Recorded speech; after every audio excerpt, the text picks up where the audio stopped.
This is the Roots and All podcast, and I'm your host, Sarah Wilson. Join me as I talk about all aspects of gardening with some of the top horticulturists from around the world. Welcome to this episode of the podcast. Today, I'm joined by nutritional therapist and sustainable cooking expert, Sam Hamrebtan, to explore the vital connection between soil and the nutrients in our food. As the founder of the Life Larder newsletter and course director at CNM's Natural Chef School, Sam brings a wealth of knowledge on how growing practices impact the quality of what we eat. Sam talks about nourishing both the land and ourselves. So I'm a nutritional therapist and a chef, and I actually spent over a decade working in media and advertising. And my last role there was as a head of training and talent. And I just had this kind of real itch to scratch that when we were giving people training, we were teaching them how to create beautiful PowerPoints or how to network well. And I'd always had a real love for food. I'm from Yorkshire originally, so I've grown up around lots of farmers and lots of gorgeous countryside and space, and had sort of grown in my grandparents' garden. And there was just something that didn't quite work for me. So I decided to take that a little bit further. And I thought, okay, if I can connect the dots between food and people, what's the frame here? So I was like, you know what, it's nutrition. It's got to be nutrition. There's got to be something in this. So I went off and I retrained and I studied. And whilst I was doing that, I was like, well, actually, I think there's something beyond just telling people what's good for them to eat. We also have to be putting our hands into the food. So I worked with lots of friends who were chefs. I was helping out wherever I could. So evenings, weekends, at supper clubs, events, retreats, and kind of got my chefing stripes and training just by working with lots of amazing people. And the people that I gravitated towards were really focused on food that was grown with love. And that can sound like quite a fluffy thing to say, but this idea that when food is cared for, when the earth and when the soil that somebody is pulling those beautiful carrots out of is in as good a shape as possible, that food really sings. It tastes way better. So kind of bringing this all together, I then was like, okay, right. So I've got this training background. I'm now trained to be a nutritional therapist, and I'm really keen on the chefing. How do I bring all this together? So the culmination of that was I've been running a cooking school for about 3 years, focusing on how we can truly support our bodies with good quality food. And I also founded a business called the Life Larder. And the Life Larder is a community where we share lots of different ideas. We share recipes for creating tasty, healthy, and sustainable meals, but also asking questions, right? Like, is there a way to eat meat sustainably? What is the best way to grow X, Y, and Z? So for me, it's all about taking people on that journey, educating people on beautiful food, on how important our soil is in particular to creating food that actually can support our bodies for years to come. I was kind of thinking as you were talking about how I'd interviewed somebody before, and we were saying that there's no sort of scientific basis to it, but when you prepare food with love, it does taste better. And I don't know why or what the reasoning is, or if that's just kind of in your head. I'm not sure, and it doesn't really matter probably, but it's interesting that you say that food that's grown with love as well is just as important. So there's that aspect to it, but otherwise, why do you feel growing and harvesting our own food is better than, say, popping down to Tesco's and buying it? I think that's a really good question. I think often when we buy food from a supermarket, we expect that food to be grown in the way that we would have grown it. We almost expect them to be growing all that food without chemical intervention in a way that we would grow in our garden. Instead of spraying chard, maybe we're going to try to take those snails off the chard very gently. Think of more natural ways to ensure that we still have a crop at the end. And I think there is this real disconnect between what we actually get in the supermarket in a lot of instances and what we think that should be. So, there's some really interesting statistics around this actually, and the fact that between 20 to 30% of us in the UK are trying to grow our own, more so since the pandemic. And I do think, the pandemic gave a lot of people a little bit of time to go, actually, maybe, I will try and grow some basil on my windowsill. Maybe I will, put some tomato seeds on a piece of tissue paper and start small. For people who don't grow, I think they could see that not only is it quite easy in some respects, but also that flavor. When you pick a tomato that you have grown versus buying a tomato in January in a supermarket, it is night and day, right? I'm not saying that everything on the supermarket shelves isn't good quality, because I do think there is some stuff there that is, but 84% of our food shopping in the UK is done in major stores. So I think there is an opportunity for us to ask for better, because we're putting lots of money into the supermarket's pockets, and that's fine. But I think once we've had that opportunity to taste something and we know what real good quality food should taste like, I think as consumers, we should feel confident to ask for more of that. Yeah, and as you say, it is inarguably night and day if you eat something that's homegrown versus something that's been grown in a way, like you said, that we would not necessarily grow it at home. And is that to do with the soil, do you think, more than anything? I personally think that. So I think in the supermarket, it's very easy to go, okay, we've got our regular carrots and then we've got our organic carrots. And organic in a supermarket, I think, gives us this kind of stamp to say this has been grown without harmful pesticides and herbicides. However, as we both know, there are so many incredible ways that we can grow that don't have to be organic, but can still be used to grow in ways that effectively aren't putting in those herbicides and pesticides. So there's a huge movement at the moment around regenerative farming and what this term means, right? How do we grow in a way that is a bit more in harmony with nature, but perhaps isn't full organic?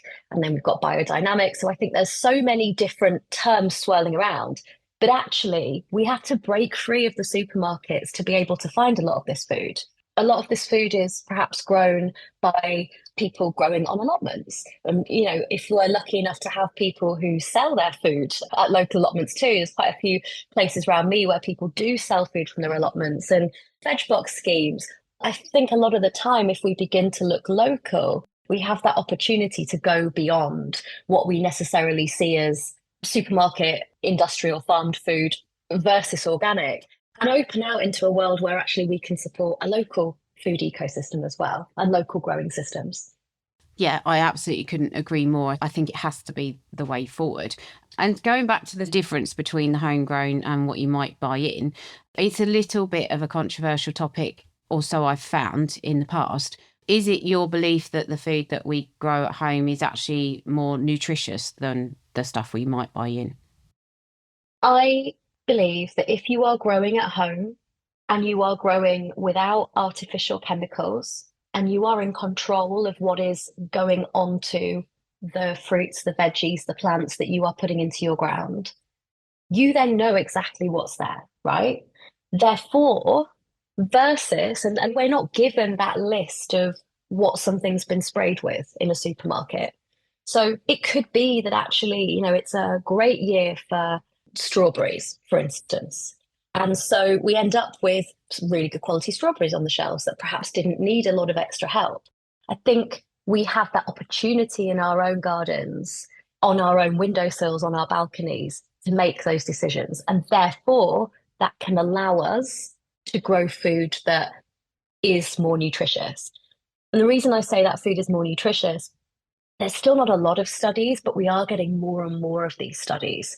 They're often around organically grown fruits and vegetables. But there was a study that looked at some organically grown fruit and vegetables versus intensively farmed. And it showed that there were higher levels of phytochemicals in those fruits and vegetables that had been grown organically. Now, phytochemicals are antioxidants that remove toxins from the body, they help with repair. And one of the reasons that we see more phytochemicals in our food is because when food is grown without chemical intervention, it has to work harder to survive in the soil. it has to create more of these phytochemicals to be able to protect itself and to exist within that ecosystem. So we're definitely seeing that actually, if something has had to fight a little bit harder, it's going to give us more nutrition versus something that perhaps has been given a lot of help with chemical fertilizers. So I know that's a roundabout way of answering your question, but I think growing at home gives us the choice, basically. Actually, that's a very interesting point as well. If it's a year where strawberries have struggled, and for me, for example, last year we had tomato blight hit really early, so we didn't get the normal tomato crop that we might have done. But that's okay. So what we did that year was just had less tomatoes, whereas I think that a lot of people are in the mindset that, we should be able to go to the shop and buy what we want when we want it. And that supply should be fairly constant, even if that means people are growing them in a way that's really forcing them to produce. So that ties in with the whole eating seasonally thing, I think. Do we need to understand that actually some years we might just have a really rubbish apple harvest, and that's fine. We don't need to be flying them in. We just have to say that year, okay, fine, we'll have less apples.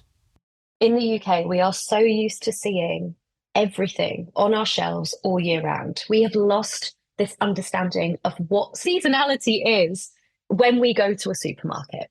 In Europe, it's very different. I was cooking out in Italy last year and I needed some fresh chilies. I was like, I can't find any anywhere. And I spoke to somebody that was working there and they said, well, we don't have any chilies yet because we just haven't had the weather for it. You're going to have to wait a few months. And we just have this disconnect here. We can always get chilies in the supermarket, right? We can get, this kind of classic example of tomatoes in winter, strawberries in December. They just shouldn't be there. And there are other places in the world that do say, do you know what? If you can't get it at this time of year, we're not going to put it on the supermarket shelves. So even though I think there is more of a move towards eating seasonally and more of an understanding of what seasonality is, I think as consumers, again, we kind of need the bigger players on the landscape to teach us a little bit more about it. I can't remember whether it was last year or the year before, but when I was talking to a commercial grower and he was saying that when they were putting in their cauliflower plugs, it was such terrible weather that the majority of the cauliflower plugs got washed away. So he's like, the price of cauliflower is going to double this year and there won't be as much of it. And these things, I think, need to trickle down to us all. We need to understand this, right? Because if we don't necessarily know, and we can think, okay, actually, summer is strawberries. But if it's a particularly tricky year and you don't get those strawberries or you don't get those tomatoes, understanding why is really important, particularly as our climate changes. Yeah, and that's another good point. You mentioned obviously the price of cauliflowers and it will go up if it's a bad year. However, a lot of organic veg that you buy in shops, if that's what you choose to buy, is quite expensive. And I think you're quite concerned about making the most of buying produce in, but it not breaking the bank. How can we do that? I think there's a couple of things we can do. And number one is obviously growing, right? No matter how small, if you can put something in the ground or on a windowsill and you can grow it yourself and make the most of it, I think that is a fantastic way to keep costs low. Buying less trendy things as well. So I always love it when I see spring greens, winter greens. And yes, they're not necessarily as prominent as things like spinach or kale that tend to be a little bit sexier and a bit, talked about a bit more. But these hardy greens are often way cheaper and they'll go a really long way. So I think looking for foods that perhaps aren't as trendy and prioritizing those as well, and being very cognizant that the price of things will fluctuate. And therefore, seasonally, we should be expecting, if you do really desperately want whatever it is at some time of year, we're in forced rhubarb season now, but understanding, okay, well, maybe I'll pay a little bit more for my rhubarb, but actually I'm going to then really lean into root vegetables where we can get a glut of roots, when we're in kind of winter and early spring for a really good price. So I think it is thinking about leaning into seasonality where we can. I guess also leaning into trying new flavours and new combinations of food. And I have read some of your Life Larder and it is really good at highlighting things that actually I might not have considered at all. And I'm quite adventurous, I like to think, with what I cook. There's just some really good ideas on that. I mean, how can you encourage people to be a bit more experimental? I think one of the things that often we don't think about is our peelings and then tops. So one thing that I really love to do is when we have young carrots is use those carrot tops as a carrot top pesto. And then again, you're thinking about the fact that you've got the carrot, you've got that beautiful vegetable, and if you can get hold of the tops, you can effectively make a sauce out of that. There's often, if we can buy the whole plant, and when you grow it, you're really precious over every single inch of it, right? Because you know how long it's taken you to grow or taken someone else to grow. But when you see it in the supermarket, opting to buy the things that still have the tops on, still have the peels. And we can, in the majority of cases, eat the peel on a lot of our fruit and veggies too. I always think about my mum wanting to peel her mushrooms and all that mushroom waste. Mushrooms are absolutely incredible. They sterilize the soil around them. We can eat all of the mushroom. But even if you did want to, for instance, peel those little petals off the mushroom, you can roll them in a little bit of flour, gluten-free flour, whatever your preference is, a little bit of olive oil, some herbs, roast them in an oven for about 20 minutes at 180, and you've got these beautiful, crispy little snacks. So there are ways to use all of this waste. And I very much believe that that's the way that we're able to, I guess, eat as sustainably as possible, but also keep our costs low by understanding how we can use all of that and bringing back our preserving techniques. There are so many incredible fermenters creating gorgeous content now. And I think if we get a little bit more creative with some of the things that maybe we think, okay, it's a bit on the turn in my fridge, what am I going to do with it? That fermentation, that way that we used to preserve, allows us to use those things and also lower our food waste. Yes, I mean, I couldn't agree more. I love experimenting with things, and there's so many different ways of using things that you might not think are usable. And I had a really interesting interview with Mitch McCulloch, who's Mitch Grows on Instagram, and he really champions that use of every little bit of the veg that's edible. And I think the other thing is there's kind of two parts to that. One is that it's unusual and it's challenging, but the other part is it's actually quite exciting to think that you're experimenting with food and using it in different ways. And that brings in the concept, I think, of getting children involved in eating homegrown produce. Have you got any tips for making that kind of fun for them? I think with children, the number one thing is to let them touch it, smell it, taste it. If they are involved in the process of creating something, whether it is blitzing up a smoothie with fruits that have gone mushy and you don't know what you're going to use them in, whether it's making little biscuits that perhaps include a little bit of butternut squash grated, as soon as they've seen it, even if it's something that they wouldn't normally eat on their plate, if they're involved in that process, they want to taste it because it becomes an experience. And I think with kids, but also, with adults, I think with all of us, if we can see something and we can see how that's been used in a different way, or we've been involved and put our hands on something, we want to taste it because we want to know a little bit more. We want that kind of another sense to come alive through, touch, taste, smell. I think if we can activate multiple senses with anybody that we're cooking with, it allows them to go, do you know what? I will try that. And then hopefully, if they tried one thing and they didn't hate it, they might go, do you know what? I'm going to try that other thing because it can't be that bad. So I think play, and I often think as adults, we forget about this idea of play. Gardening to me is play. You never know what's going to happen each season, each year. And again, putting our hands in the earth and connecting. I think as soon as we actually physically touch things, a lot of us spend a lot of time on devices now, right? But putting our hands in food, in soil, they're really similar concepts, and they allow us to bring back this idea of childlike play, which again fires all different sort of neurons in our brain and gets us excited. There are a lot of people listening, I think, who will be already converted to growing their own veg, but there will also be people listening, I think, who, like I used to be, they love ornamental plants. That's fine, that's great if that's your thing. But if you could try and convince people who particularly might be very time poor, if you were to say, okay, try this one or two things and see how you get on with it, because it's easy, it's an easy win, and it's something that really might spark off an interest for you. My absolute favorite thing is if you're time poor, if you're space poor, getting a pot ideally a decent sized pot that you can plant 3 or 4 different herbs that are complementary. And when I say that, it could be 4 things that you just can't find in your local shop that you really love the flavor of. But again, herbs are really easy to grow, right? At RHS Wisley, one of their growers in the World Food Garden has created something called a pasta pot. And I love this idea. So there was oregano in there was rosemary, there was marjoram, those kind of traditional Italian flavors. This idea that's kind of all those lovely complementary things together that you can then just go out to your garden or go to your windowsill and pick when you need them for a meal. So I think herbs are a great way for people to start. And also, herbs can look really gorgeous too. I think when they're growing together, they create this beautiful kind of visual melody.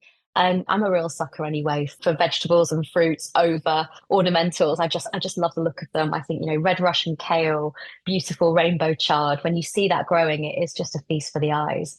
But I think herbs are a great way to go, do you know what? I can give this one pot, I can give this little bit of space, and then you're going to get that benefit. And from a nutritional point of view as well, herbs have often greater nutritional density in terms of vitamin and mineral potential than a lot of our fruits and vegetables. They tend to have more of that vitamin and mineral density. And, you think about the smell. When we smell a herb, often it will be more pungent, more potent than a vegetable. So we're getting a lot of extra great nutrition just by having that little bit of space for herbs. Thank you to Sam for taking part in the interview, and thanks to you for listening.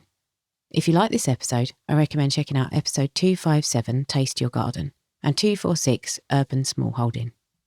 You can download or listen to the podcast direct from the website rootsandall.co.uk. Please also check out my Patreon, where you can make a one-off donation or take out a monthly subscription to help support the podcast.